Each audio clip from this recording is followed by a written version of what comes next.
No que concerne à classificação das constituições, olha a temática, segundo a doutrina constitucionalista brasileira, a Constituição é considerada escrita, dogmática.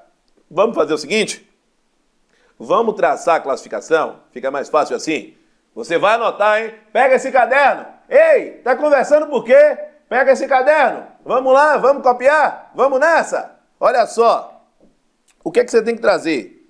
Na classificação das constituições, o que é que você deve observar? Classificação das constituições. Nessa classificação das constituições, você vai olhar o seguinte. Primeiro que nós temos é quanto ao conteúdo. Quanto ao conteúdo, as constituições elas podem ser. Pode ser uma constituição formal, como pode ser uma constituição material. O que é isso? A gente traz que a constituição formal é aquela codificada em texto único, que é exatamente o que acontece com a Constituição brasileira. Quando você fala em uma constituição material, nós estamos falando naquelas constituições que não estão codificadas em um único documento. Ela pode conter textos constitucionais esparsos, pode ter outras fontes, como a jurisprudência, que é a decisão ou as decisões reiteradas dos tribunais, a doutrina, que tem a ver aí com os estudiosos relacionados a determinada matéria, no caso a matéria constitucional, enfim.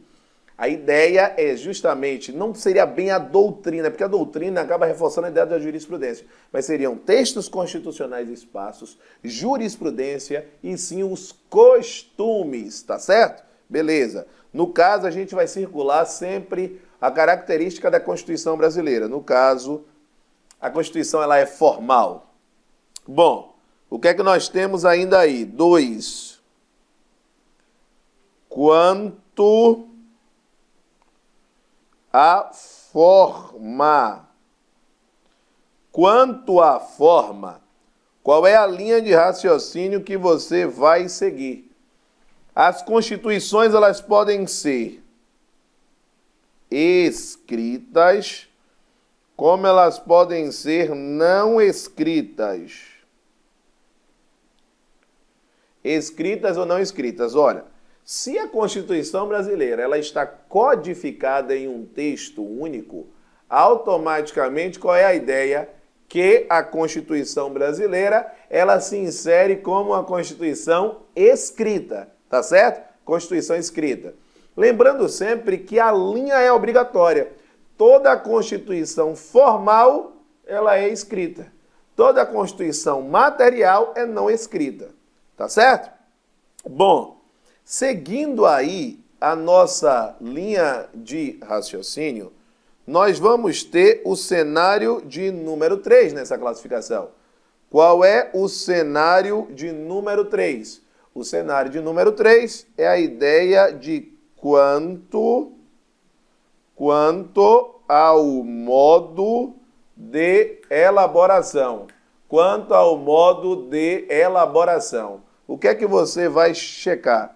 Quanto ao modo de elaboração, a linha de raciocínio que você precisa ter é a seguinte, que nós temos aí a ideia de que as constituições elas podem ser dogmáticas, assim como as constituições elas podem ser históricas. Tá certo? Dogmáticas ou históricas. As constituições dogmáticas são aquelas que positivam, ou seja, escrevem os dogmas de uma sociedade. O que são esses dogmas? São os valores centrais, são os valores principais de uma sociedade. Então, toda a Constituição que é formal é escrita e é dogmática. Toda a Constituição material, ela é não escrita, ainda que possa conter textos esparsos, como eu falei para vocês. E ela está enquadrada como histórica. Aliás, o grande exemplo é a Constituição inglesa, que tem essa característica. Essas constituições históricas, elas também levam a ideia de constituições costumeiras, ou a ideia de consuetudinárias, tá certo? Porque a base envolve os costumes, ou seja, o lento evoluir de uma sociedade, tá certo? Seguindo ainda esta linha, nós vamos para a classificação de número 4. A classificação de número 4 é uma classificação quanto à estabilidade. É uma classificação quanto à estabilidade.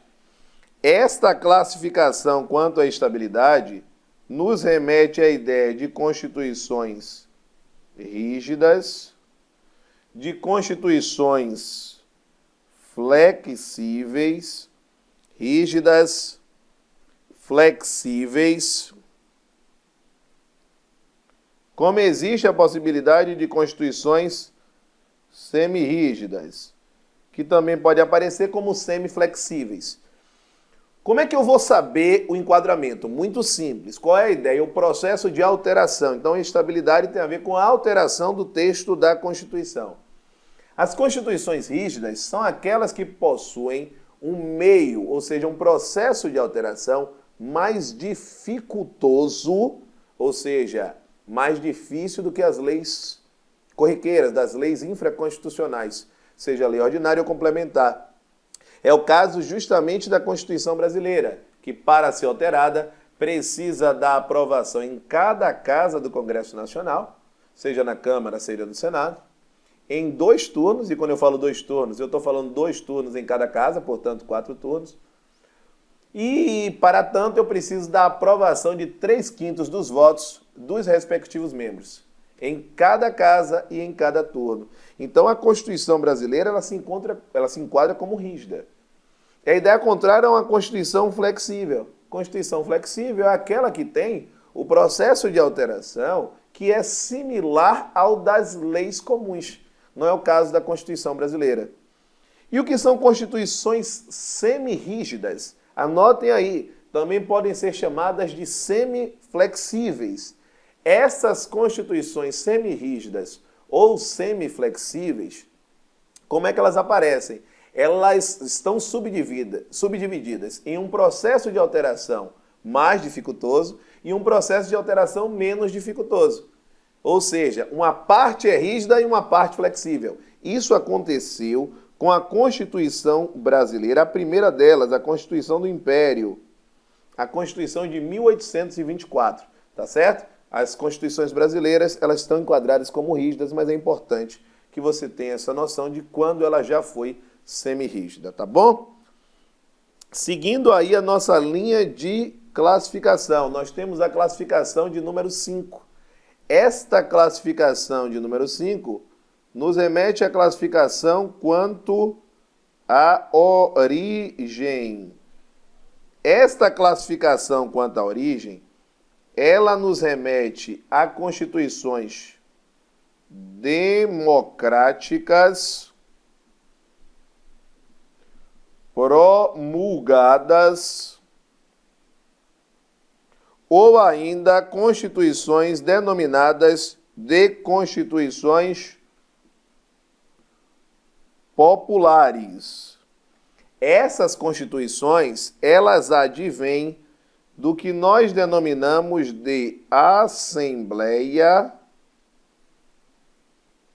Nacional Constituinte. Assembleia Nacional Constituinte. Então, esta é a base de um cenário de constituições democráticas, tá certo?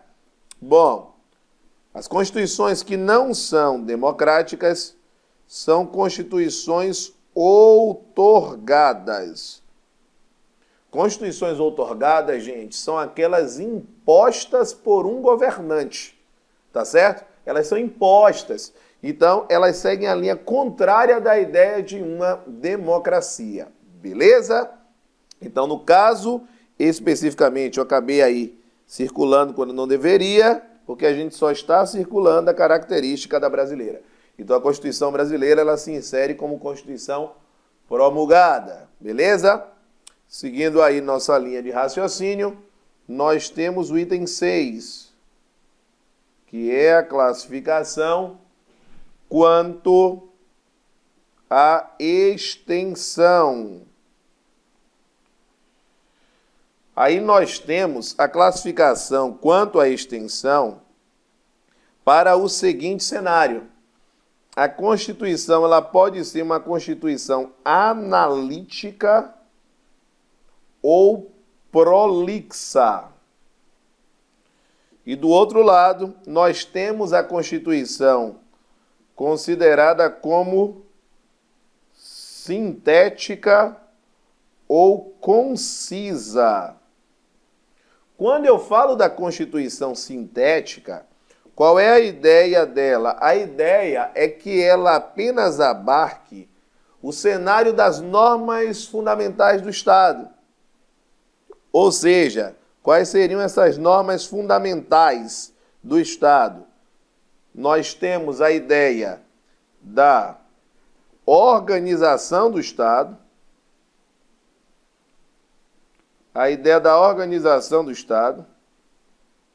nós temos a ideia da organização dos poderes e nós temos o cenário do respeito aos direitos e garantias fundamentais. Só que quando eu pego a Constituição brasileira, eu gosto de citar bastante a presença do artigo 242 da Constituição, que fala sobre o ensino de história e fala sobre o processo de administração do Colégio Pedro II, que diz que vai estar na órbita federal e que está localizado na cidade do Rio de Janeiro. Veja só, gente, este cenário de norma é uma norma que é extremamente dispensável de estar no texto constitucional. Não é que ela não seja relevante em termos de saber em que ótica ou em que órbita, aquela administração estará inserida. Não é isso. Mas isso poderia estar numa lei, não precisava estar na Constituição. Então a Constituição ela traz normas principais, que são essas, mas também traz normas secundárias. Pela existência de normas secundárias, nós vamos dizer que a Constituição brasileira ela é analítica ou prolixa. Tá certo? E vamos chegar aqui ainda à classificação 7, que é uma classificação quanto à finalidade. Galera, essa revisão tá massa, hein? Tá massa, hein? Então aproveita essa revisão, hein? A classificação quanto à finalidade, ela nos remete ao seguinte, ela nos remete a uma classificação que pode ser de uma constituição denominada de dirigente ou de uma constituição denominada de Constituição Garantia. Constituição dirigente ou Constituição Garantia. A ideia é que na Constituição dirigente nós tenhamos o seguinte cenário. A dirigente, ela traz que o constituinte está ali e ele vai efetuar o direcionamento dos programas de governo. Então, se ele vai direcionar os programas de governo, nós temos que a Constituição ela é dirigente, porque o constituinte ele determina como o legislador, como o governante vai se portar.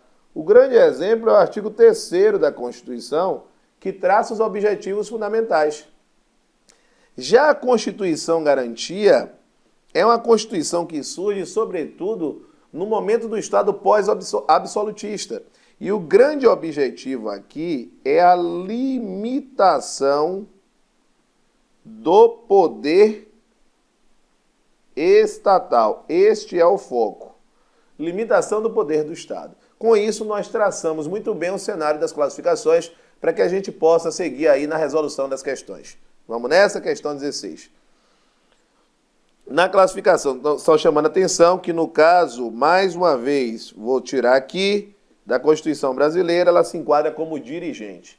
Então a Constituição Brasileira, quanto ao conteúdo, ela é formal, quanto à forma é escrita, quanto ao modo de elaboração, ela é dogmática, quanto à estabilidade, ela é rígida, quanto à origem, ela é democrática. Nós temos ainda o processo atinente à extensão. Quanto à extensão, ela é analítica ou prolixa, e quanto à finalidade, ela vai se enquadrar como dirigente. Vamos lá. Então, a Constituição Brasileira, vamos lá, ela é promulgada, ela é rígida, ela é analítica e ela é formal, como a gente acabou de ver. Então, a letra A está correta. Vamos ver os erros das outras. É mais fácil você ir olhando a primeira de todos. Promulgada sim, outorgada não, promulgada sim, outorgada não. Então, a gente já eliminaria a B e a E. Depois a gente vem rígida sim, semi-rígida não. Rígida sim, flexível não, semi-rígida não. Mas a C já tinha sido eliminada, então com isso a gente já acharia a resposta por eliminação. Então, analítica, sintética não, material não, formal sim, material não. Beleza? Então, a questão 16, nós ficamos com a letra A. Questão de número 17. Pedro, estudante de Direito, disse ao seu professor que ler em um livro que a Constituição Brasileira era classificada como rígida. Perfeito. O enquadramento é como Constituição rígida. O professor explicou-lhe que deve ser classificada como rígida a Constituição que precisa ser observada por todos que vivam no território errado. Seja escrita, distinguida-se, portanto, das constituições que se formam a partir dos costumes. Errado. Isso é uma falsa ideia que se tem, que as constituições não escritas, elas são mais fáceis de serem alteradas. Está errado. Elas não são mais fáceis de se introduzir o processo de alteração pelo seguinte: imagine que é uma Constituição não escrita e todo mundo segue. Então, ela é muito mais enraizada do que a Constituição escrita, que acaba sendo uma determinação do Constituinte que todos precisam seguir. Vincule todas as estruturas estatais de poder aos seus comandados. Não é isso que quer dizer rígida. Só possa ser reformada mediante processo legislativo qualificado, que é um processo de alteração diferente das leis comuns, mais complexo que o comum, perfeito. E não possa ser revogada por outra Constituição, nenhuma relação, ainda que haja uma revolução. Errado. Então, a questão 17, nós ficamos com a letra D. Vamos lá, galera, questão de número 18. Edilberto, advogado constitucionalista, idealizou um modelo constitucional com as seguintes características. Olha só, a primeira parte não poderia sofrer qualquer tipo de alteração, devendo permanecer imutável. Então, nós temos aqui a primeira parte. A segunda parte poderia ser alterada a partir de um processo legislativo qualificado. Ou seja, quando eu falo em segunda parte, eu estou dizendo que ela é rígida. E a terceira poderia ser alterada com observância do mesmo processo legislativo afeta a legislação infraconstitucional.